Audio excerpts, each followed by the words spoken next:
તો નમસ્કાર સાથીઓને રામ રામ હાઉસ અને સ્વાગત છે તમારું આપણા એક નવા વ્લોગની અંદર. મિત્રો અત્યારે હું ટ્રેનમાં છે, ગાંધીધામથી આપણે વાપી તરફ જઈ રહ્યા છીએ ઇન્ટરવ્યૂ માટે. તમે વિચારતા હોય કે ટ્રેનમાં પબ્લિક કેમ ઓછી છે, તો આ એકચ્યુઅલી સેકન્ડ ક્લાસનો ડબ્બો છે.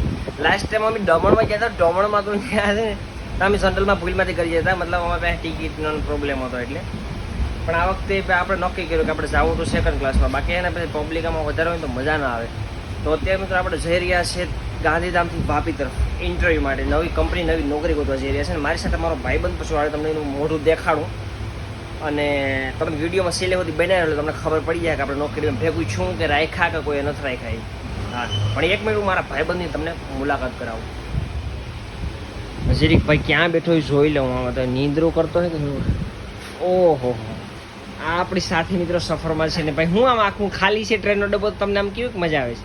તો સાથીઓ ક્રીમવાળા બિસ્કિટ ખાતા અને સુરતને જોતા આપણે જઈ રહ્યા છે વાપી તરફ. એટલે આમ તો ફોને આવે છે, બીજી કોઈ વાત કરો ફટાફટ. હાલો તો મિત્રો આપણે છે ને સુરત અત્યારે સવારમાં પૂગી જાય 11 થી 10. વાપી હજી કલાક જેવું થાય. વાપી પૂગીને પછી ઇન્ટરવ્યૂ તો દેવાનું છે ભાઈ. એવી કંપની છે ને અહીંયા છે તો બસ પ્રોવાઈડ કરી, ટિકિટના પૈસા આપતા આવો.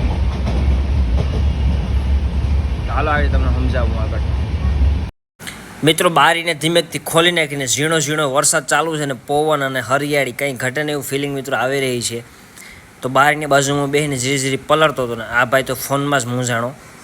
પણ કાંઈ વાંધો નહીં, ખરેખર વાતાવરણ ડિલિશિયસ હતું. હવે ડિલિશિયસ તો ન કહેવાય, પણ અહીંયા મતલબ મસ્તીનું હતું, મસ્તીનું. હા, અને મજા અલગ આવતી હતી. હું ધીરે ઝીણા ઝીણા સાટા બારીની માં જ બેસી અને ખાતો હતો. અને જીરીક પછી કોફી વાળે તો અમે મગાવી હતી. આ ભાઈ કે જો હારી નહીં હોય ને કે તારે કે મારે મોઢાવાળી પીવી જોઈએ. કે વાંધો નહીં, શાયક તો ખરી કેવીક લાગે તને. તે વારે મને તો થોડી થોડી ભાવી હતી. જો કે એવી હરખી હતી કોફી, ખાસ તો ના કહે કાંઈ. પણ હવે હાલે, બીજું તો શું. હવે જીરીક વરસાદ ચાલો તો ફિલિંગ આવી પીવાની. અને પછી જીરીક અમે બે પ્લાન કર્યો કે આપણે છે ને દરવાજા અહીંયા બેસે ને ઓલો ભાઈ છે ને બાર અહીંયાથી મોબાઈલ કાઢી જીરીક આપણો વિડીયો ઉતારશે. તો વરે અમે એ બધી લપરા ચાલુ કર્યા. હવે નેવરા હતા અને ટ્રેનનો ડબ્બો આખો ખાલી હતો. પછી અમે બધી ચાલુ કર્યું આવું બધી. તે ઓલો ભાઈ કે હાલો તારું તો પત્યું કે હવે છે ને મને શીખાડતું હતું કે આ રીતના ફોન રાખને આમ રાખને કે મને પાછી ઉતાર દે આ રીતના વિડીયો. હું હાલ બાંધો ને ઉતારી દીધો. પછી એને સ્ટેટસમાં ક્યાંક સડાવો હોય ને ગીતું રાખીને. સાથીઓ અમે વાપીના રેલવે સ્ટેશને પહોંચી ગયા છીએ. તો સાથીઓ અમે આગળ એક રિક્ષા સિલેક્ટ કરી હતી. અમારે કંપનીએ જવાનું છે ને તો અહીંયા છે ને અંદરો અંદર ડખા હાલી બધા. ઓલા ભાઈ અમને પાડી દીધા હતા, 120 લીધા હતા અહીંયા. તો આ બીજા કે વધારે છે ને ત્યાં જાવમાં ના નથી.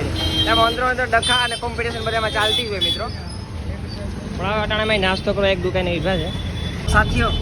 અમને ફાઇનલી વાપીની કંપની જીઆઈડીસી થર્ડ ફેઝની રિક્ષા તો મળી ગઈ, પણ કાકાએ અમને થોડાક પાડી દીધા. 120 રૂપિયા અમારી પાસે લીધા. બીજા હતા ને અહીંયા બીજા અમને કહેતા હતા કે નહીં આ તમારી પાસેથી વધારે પૈસા લે. અમે કે વાંધો નહીં, કાકાને આપણે દેવા તૈયાર છે 50 રૂપિયા વધારે. જી હોય મિત્ર, આપણે તો પૂગવાથી મતલબ છે. 120 દીધા. તો મિત્રો પૂગ્યા આપણે ઇન્ટરવ્યૂ પતાવ્યો. પછી તમને હું કહું આગળની વિધિ હું થાય ને હું ન થાય.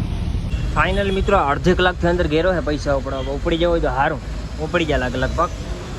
અને આમે કંઈક વાપીના કંઈક લોકેશન ઉપર છે, મને કંઈક આઈડિયા છે ને શું છે. અડધી કલાકથી અંદર ઘેરો છે. પૈસા ઉપડી જવો હોય તો સારું, ઉપડી જાય લગભગ. અને આમે કંઈક વાપીના કંઈક લોકેશન ઉપર છે, મને કંઈક આઈડિયા છે ને શું છે.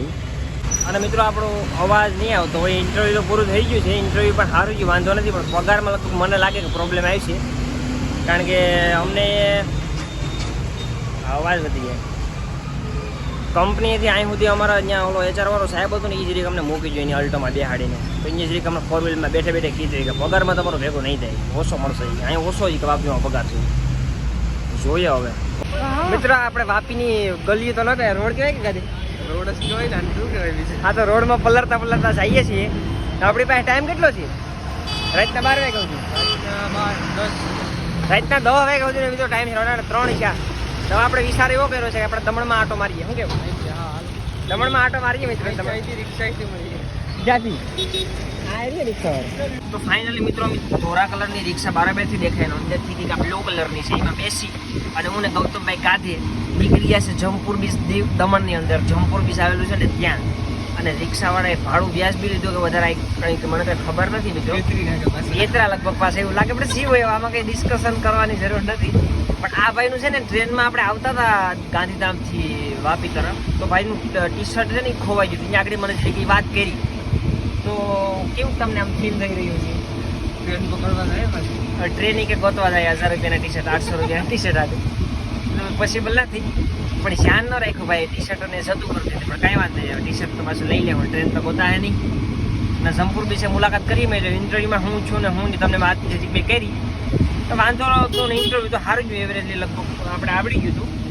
નોર્મલી પૂછ્યું તો ઇન્ટરવ્યુ મારો પગારની ઓકાત નથી, બાકી આપણે ઇન્ટરવ્યુ આવડી ગયું. કોન્ફિડન્સ એ તો આપણો હાઈ થયો થોડો ને ખબર એ પડી કે ઇન્ટરવ્યુ દેતું રહેવાય એટલે મજા આવે. શું કેવું?